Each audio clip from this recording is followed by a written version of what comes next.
तभी उस होटल की रिसेप्शनिस्ट बोलती है कि शायद वो लोग अभी ना गए हों और पार्किंग लॉट पे इंतजार कर रहे हों अपनी गाड़ी का।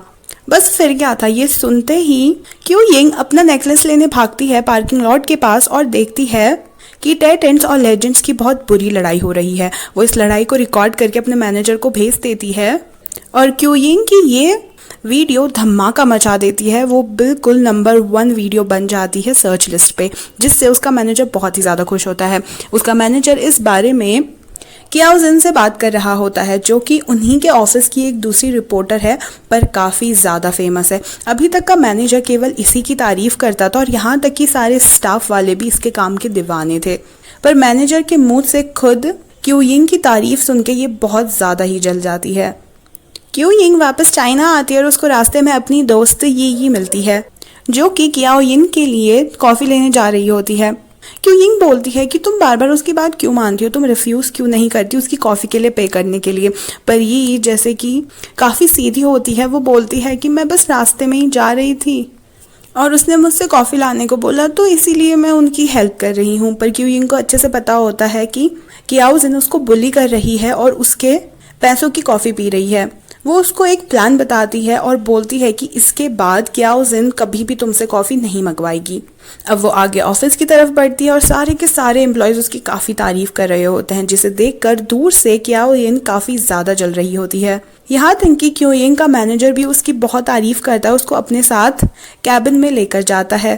पर यहाँ पे कियाओ जिन कॉल कर लेती है लेजेंड्स के मैनेजर जाओ को और बता देती है कि जो वीडियो लीक हुई थी वो हमारी कंपनी में से ही क्यू यिंग नाम की लड़की ने लीक की थी। और फिर मैनेजर जाओ का कॉल सीधे जाता है मैनेजर लियू के पास और वो उसे डांटने लगते हैं कि तुम्हारी एक वीडियो की वजह से हमारे लेजेंड्स की कितनी ज़्यादा बुरी इमेज खराब हो सकती है। पर मैनेजर लियू कैसे ना कैसे करके इस बात को संभाल ही लेते हैं। क्यू यिंग ये सुन के काफ़ी घबरा जाती है और बोलती है कि इस वीडियो की वजह से कोई बुरा असर तो नहीं पड़ेगा ना हमारी कंपनी में। मैनेजर उसे भरोसा दिलाते हुए कहता है कि जो भी कुछ होगा हमारी कंपनी संभाल लेगी और साथ ही ऐसे काम करने पे रिपोर्टर्स को बोनस मिलता है। पर तुम्हें तो अभी पता ही है ना कि ऑफिस की हालत क्या चल रही है और पैसे इधर से उधर ट्रांसफ़र करने में काफ़ी टाइम लग रहा है, तो तुम्हें बोनस नहीं मिल पाएगा। बेचारी क्यू यिंग को अपने काम का इनाम भी नहीं मिल पाता।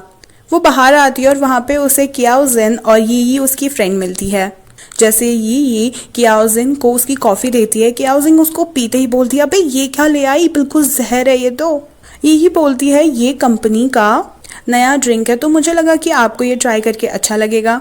और गुस्से में कियाओ जिन के मुंह से निकल ही जाता है कि आज के बाद तुम मेरी कॉफ़ी बिल्कुल भी नहीं लाओगी, समझी ना, और वहाँ से चली जाती है। क्यू यिंग का ये काम भी हो जाता है जो अपनी दोस्त यी से प्रॉमिस किया था कि आज के बाद कियाओ जिन कभी भी तुमसे अपनी कॉफ़ी नहीं मंगवाएगी। यी तो काफ़ी खुश हो जाती है कि आज के बाद उसे कियाओ जिन की कॉफ़ी कभी भी नहीं लेनी पड़ेगी। वहीं इधर जिया कॉन्ग भी आके अपने दोस्त से साइबर कैफे में जाके बात कर रहा होता है और उनके बीच में यही कॉन्वर्सेशन चल रही होती है कि गू फेंग अब 30 साल का हो गया और वो जल्दी ही रिटायर हो जाएगा, तो उसके बाद तुम्हारा क्या प्लान है। जियांग कॉन्ग का कोई भी प्लान नहीं होता और वो कहता है कि मैंने अपने फ्यूचर के बारे में ज़्यादा सोचा ही नहीं है। यहाँ पे क्यू यिंग अपनी दोस्त येन के साथ बैठकर ड्रिंक कर रही है और वेन की बातें बता रही होती है कि कैसे जियांग कॉन्ग के पास उसकी माँ का अनमोल नेकलेस है और वो उसे वापस ही नहीं कर रहा, इसलिए वो सुबह से जियांग कॉन्ग को कॉल और मैसेज किए जा रही होती है, पर वो तो उसको कॉल या मैसेज उठाने का नाम ही नहीं ले रहा होता है। येन बोलती है पर तेरा नेकलेस उसके पास पहुंचा कैसे। क्यू यिंग कहती है कि ये बहुत लंबी कहानी है, मैं तुझे बाद में बताऊंगी। और फिर बस क्या था, दूसरे दिन लेजेंड्स के ऑफिस ही पहुंच जाती है। जब वो रिसेप्शनिस्ट के पास जाती है वो बोलती है कि जब तक का आपने जियांग कॉन्ग का, तभी गू फेंग अपना लॉकेट उतार कर जियांग कॉन्ग के गले में पहना देता है और बोलता है कि मैं ये कैप्टन की रिस्पॉन्सिबिलिटी तुम्हें देना चाहता हूँ ताकि तुम प्रूव कर सको कि तुम अब तुम्हारे गेम में बिल्कुल भी गलत नहीं थे और जो भी ऑनलाइन हेट तुम पे आ रही है वो बिल्कुल गलत है। जियांग कॉन्ग कहता है पर मैं इतनी बड़ी रिस्पॉन्सिबिलिटी आखिर कैसे निभाऊंगा। गू फेंग बोलता है मुझे तुम पे पूरा भरोसा है, हमारी टीम काफ़ी अच्छी है, हमारी टीम में इंटेलिजेंट और भरोसे वाले प्लेयर्स हैं, अगर तुम उन्हें अच्छे से गाइड करोगे तो हमारी टीम दूसरे साल आई कॉन्कर में ज़रूर जीतेगी। इतने में बाकी सारे बैंडमेट्स भी वहाँ आ जाते हैं और रो रहे होते हैं, रिक्वेस्ट कर रहे होते हैं गू फेंग से कि वो रिटायर ना हो। गू फेंग उनको डांटते हुए कहता है कि रोने की क्या ज़रूरत है, हम अगले साल ज़रूर जीतेंगे और भले ही मैं तुम्हारा कैप्टन नहीं रहूँगा पर मैं फिर भी तुम्हारा बड़ा भाई रहूंगा और तुम्हारा फैन भी, और मैं एज अ फैन तुम्हें हमेशा सपोर्ट करूंगा। और फिर सारे लोग हक करके उसको as a captain goodbye कहते हैं। दूसरे दिन गू फैंग की मीटिंग होती है डायरेक्टर लिन के साथ, और वहाँ पे उसके कोच और साथ ही मैनेजर जाओ भी होते हैं। सारे लोग डिस्कस कर रहे होते हैं कि गू फैंग के रिटायरमेंट के बाद आखिर टीम का कैप्टन कौन बनेगा, जहाँ पे मैनेजर जाओ कहते हैं कि जियांग कोंग कैप्टन बनने के लिए बिल्कुल भी सही नहीं है, और फिर ग्राफ दिखाने लगते हैं गेम का कि कैसे वो पहले राउंड में 7 बार मरा था और दूसरे राउंड में 5 बार। उसका स्कोर सबसे ज़्यादा कम है और वो लोएस्ट पे है। आखिर इस टाइप का इंसान कैसे टीम का कैप्टन बन सकता है। वो बिल्कुल अगेंस्ट होता है जियांग कोंग को कैप्टन बनाने के, पर वहीं गू फैंग उसका पूरा साथ दे रहा होता है, और फाइनली वो बोलता है कि अगर हम मैच हारे हैं तो वो मेरी वजह से हारे हैं। अगर हम जियांग कोंग की टेक्निक एक्सेप्ट करके उसी तरह से खेलते तो हम गेम ज़रूर जीत सकते थे। साथ ही जियांग कोंग को इतनी बार डेथ इसलिए मिली क्योंकि वो मुझे बचाने के चक्कर में रह गया।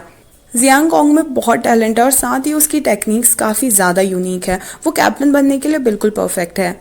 उसका कोच भी उसकी बात पे सहमत हो रहा होता है, पर मैनेजर जाओ फिर भी उसके खिलाफ होते हैं। डायरेक्टर लिन कहते हैं कि चलो हम ऐसा करते हैं, एक नया गेम लॉन्च होने वाला है और इसी गेम के लॉन्च होने पे एक कंपटीशन भी रखा गया है, तो हम इस गेम पे जियांग कोंग को कैप्टन की तरह खेलने देते हैं। अगर उसकी परफॉर्मेंस अच्छी हुई तो वो परमानेंट कैप्टन बन जाएगा, और अगर नहीं हुई तो हमें उसे बदलना पड़ेगा, ठीक है ना। गू फैंग तो इस बात पे एग्री करता है, पर मैनेजर जाओ का मुंह पूरी तरह से उतर जाता है। अब तीनों के तीनों जाते हैं और सारी टीम को बता रहे होते हैं कि कैसे जियांग कोंग टेम्पररी कैप्टन बन रहा है, और इस कंपटीशन के बाद डिसाइड होगा कि वो परमानेंट कैप्टन बनेगा या कोई और कैप्टन बन जाएगा। और मैनेजर जाओ अपना सड़ू सा मुंह लेकर किनारे पे खड़े होते हैं। जियांग कोंग कहता है अगर मैं इस टीम का कैप्टन हूँ तो मुझे कुछ रूल्स भी बनाने हैं। तो सबसे पहला रूल ये होगा कि हम पूरी तरह से अपने गेम पे ध्यान देंगे और कोई भी इवेंट पे नहीं जाएंगे और ना ही कोई फैन मीटिंग्स वगैरह रखेंगे। वो कहता है दूसरा रूल ये है कि हम ज़्यादा से ज़्यादा प्रैक्टिस पे ध्यान देंगे, और तीसरा रूल ये है कि जैसे कि सारी की सारी टीम्स अपग्रेडेड वर्जन यूज़ कर रही हैं अपने गेम खेलने के लिए, हमें भी अपग्रेडेड इक्विपमेंट्स चाहिए होंगे अपने गेम के लिए। गू फैंग बोलता है कि अगर कोई एग्री नहीं करता है जियांग कोंग से तो उसे मेरे साथ गेम खेलना होगा। तो कोई एग्री कर रहा है या कोई डिसएग्री कर रहा है, पर सारे के सारे लोग एग्री कर रहे होते हैं और मैनेजर जाओ को भी मानना ही पड़ता है। वो गुस्से में वहाँ से निकल जाता है और अपने रूम पर जाकर चीज़ें बड़बड़ाने लगता है कि किस तरह से जियांग कोंग उसके सारे प्लान्स पर बात कर रहा है पैसे बनाने के। अगर वो फैन मीटिंग्स वगैरह में नहीं जाएंगे तो वो कैसे पैसे कमाएंगे, और उन्हें अपग्रेडेड इक्विपमेंट देने में भी तो कितने सारे पैसे खर्च होंगे। तभी उसका सेक्रेटरी उसके पास आता है और बोलता है कि क्यों ना आप कोई एक फेमस प्लेयर इंट्रोड्यूस करवाओ डायरेक्टर लिन से। जितना फेमस प्लेयर होगा उतनी ही उसकी पॉपुलैरिटी होगी और उतने ही ज़्यादा उसके फैंस होंगे, जिससे आप खूब सारा पैसा कमा सकते हो। अब जैसे कि मैनेजर जाओ का दिमाग है काफ़ी खुरापाती, वो दूसरे ही दिन पहुंच जाता है डायरेक्टर लिन के पास अपना नया प्लेयर पिक्सी को लेकर। पिक्सी दरअसल दूसरी कंपनी से खेलता है, पर जल्द ही उसकी उस कंपनी से कॉन्ट्रैक्ट ख़त्म होने वाला है और यहीं पे मौका देखकर मैनेजर जाओ उसे अपनी कंपनी में ले लेंगे।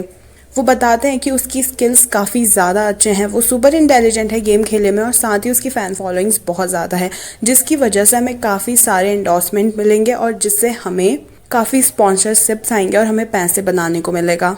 पर कोच लियू साफ साफ इनकार करते हैं ये बोल के कि फिर भी उनकी टीम 4th नंबर पे आई थी। मैं ये नहीं बोल रहा हूँ कि पिक्सी अच्छा गेम नहीं खेलता या वो इस चीज़ों में इंटेलिजेंट नहीं है, वो है, पर वो काफ़ी डोमिनेटिंग नेचर का है। वो दूसरों को अपने से नीचे देखता है और वो कैप्टन के लिए बिल्कुल भी अच्छा नहीं है। पर मैनेजर जाओ पीछा कहाँ छोड़ने वाले थे, वो फिर भी पिक्सी की साइड लेते हुए कहते हैं कि वो अच्छे से एज अ कैप्टन टीम को चला सकता है, बजाय जियांग कोंग के जो कि सबसे बॉटम में है। डायरेक्टर लिन बोलते हैं कि एक बार ये कॉम्पिटिशन होने जो जिस पे जियांग कोंग कैप्टन है, उसके बाद हम देखेंगे कि हम क्या कर सकते हैं।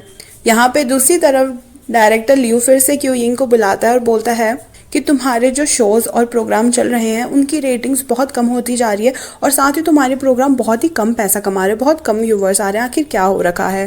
क्यू यिंग कहते हैं कि मैं अपनी पूरी मेहनत कर रही हूँ पर कुछ हो नहीं पा रहा, मुझे थोड़ा और टाइम चाहिए। डायरेक्टर लियू यहाँ पे उनसे साफ बोल देते हैं कि मैं तुम्हें 1 महीना देता हूँ, अगर 1 महीने के अंदर अंदर तुम्हारे प्रोग्राम्स अच्छे नहीं चले या तुम्हारी रेट्स नहीं बढ़े तो फिर अनफॉर्चुनेटली तुम्हें इस कंपनी को छोड़ के जाना पड़ेगा। वो बाहर जाके अपने दोस्तों को ये बात बताती है और बहुत ही ज़्यादा दुखी हो रही होती है। और यहीं पे इस पार्ट का एंड हो जाता है। अगले पार्ट में आपको पता चलेगा कि क्या सच में 1 महीने में ही वो अपने प्रोग्राम्स की रेटिंग बढ़ा पाएगी और क्या जियांग कॉन्ग परमानेंट कैप्टन बन पाएगा। तो आपको पता है कि आपको नेक्स्ट पार्ट देखने के लिए क्या करना है, वो करना है सब्सक्राइब। तो सब्सक्राइब कर लीजिएगा। Thank you so much for watching. Bye bye.